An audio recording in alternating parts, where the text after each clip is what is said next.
नमस्कार, आप सभी का स्वागत है। आज जन्माष्टमी है, यानी जनमानस में प्रेम, संघर्ष और आनंद के पर्याय भगवान कृष्ण का जन्म दिवस। तो सबसे पहले आप सभी को कृष्ण जन्माष्टमी की हार्दिक शुभकामनाएं। भारतीय संस्कृति में हजारों वर्षों से भगवान कृष्ण आस्था के केंद्र रहे हैं। हिंदू जनमानस में कृष्ण के प्रति अन्य भक्ति और प्रेम का भाव युगों से व्याप्त है।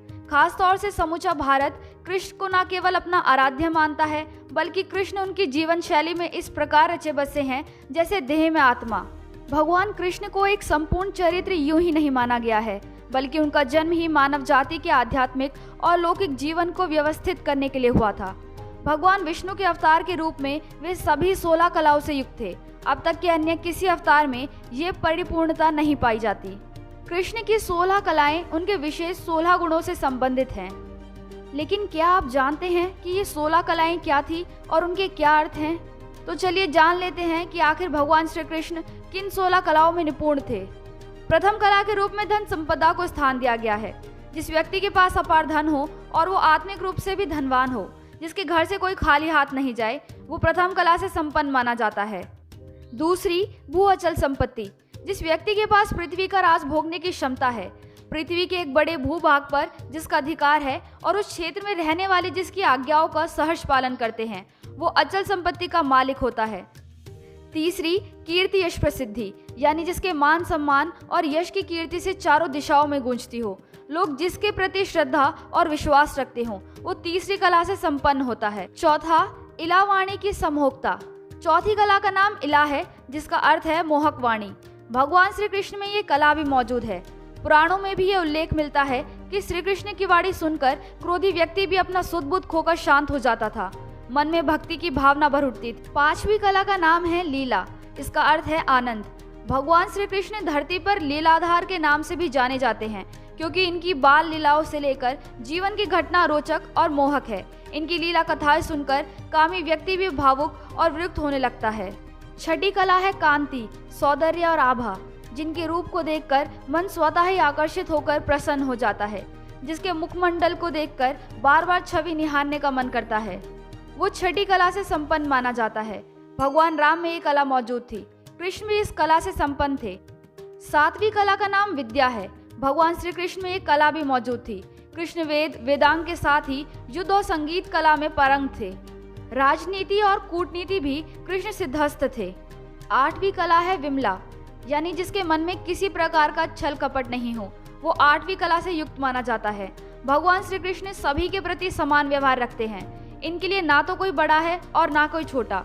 नौवीं कला के रूप में प्रेरणा को स्थान दिया गया है, जिसमें इतनी शक्ति मौजूद हो कि लोग उसकी बातों से प्रेरणा लेकर लक्ष्य भेदन कर सकें। 10वीं कला है ज्ञान नीर शीर विवेक। भगवान श्री कृष्ण ने जीवन में कई बार विवेक का परिचय देते हुए समाज को नई दिशा प्रदान की, जो 10वीं कला का उदाहरण है। 11वीं कला के रूप में कर्मण्यता को स्थान दिया गया है। भगवान श्री कृष्ण इस कला से भी संपन्न थे। जिनकी इच्छा मात्र से दुनिया का हर काम हो सकता है, वो कृष्ण सामान्य मनुष्य की तरह काम करते हैं और लोगों को काम करने की प्रेरणा देते हैं। महाभारत युद्ध में कृष्ण ने भले ही हाथों में हथियार लेकर युद्ध नहीं किया, लेकिन अर्जुन के साथी बनकर युद्ध का संचालन किया। 12वीं कला है योग चितल्य, यानी जिनका मन केंद्रित है, जिन्होंने अपने मन को आत्मा में लीन कर लिया है, वो 12वीं कला से संपन्न श्री कृष्ण हैं। इसलिए श्री कृष्ण योगेश्वर भी कहलाते हैं। 13वीं कला का नाम प्रहवी है। इसका अर्थ विनय होता है। भगवान कृष्ण संपूर्ण जगत के स्वामी हैं। संपूर्ण सृष्टि का संचालन इनके हाथों में है, फिर भी इनमें कर्ता का अहंकार नहीं है। भगवान श्री कृष्ण की 14वीं कला का नाम सत्य है। श्री कृष्ण कटु सत्य बोलने से भी परहेज नहीं रखते और धर्म की रक्षा के लिए सत्य को परिभाषित करना भी जानते हैं। ये कला सिर्फ कृष्ण में है। 15वीं कला का नाम इसना है। इस कला का तात्पर्य है व्यक्ति में उस गुण का मौजूद होना जिससे वे लोगों पर अपना प्रभाव स्थापित कर पाता है, जरूरत पड़ने पर लोगों को अपना प्रभाव का एहसास दिलाता है। कृष्ण ने अपने जीवन में कई बार इस कला का भी प्रयोग किया। अनुग्रह, बिना प्रत्युकार की भावना से लोगों का उपकार करना, ये 16वीं कला है। भगवान कृष्ण कभी भक्तों से कुछ पाने की उम्मीद नहीं रखते हैं, लेकिन जो भी इनके पास इनका बनकर आता है, उसकी हर मनोकामना पूरी करते हैं। एक व्यक्ति में इतने सारे गुणों का होना किंचित सुखद आश्चर्य है, तथापि श्री कृष्ण के चरित्र में ये 16 विशेषताएं पाई जाती हैं। इसलिए ही हिंदू धर्म में इन्हें ईश्वर की उपाधि प्राप्त है। श्री कृष्ण के जीवन से बहुत कुछ सीखा जा सकता है।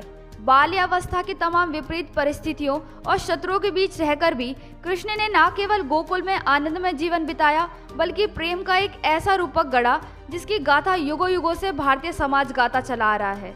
इसका अभिप्राय ये है कि जीवन आनंद का दूसरा नाम है। व्यक्ति को हर परिस्थिति में प्रसन्न और संतुष्ट रहना चाहिए।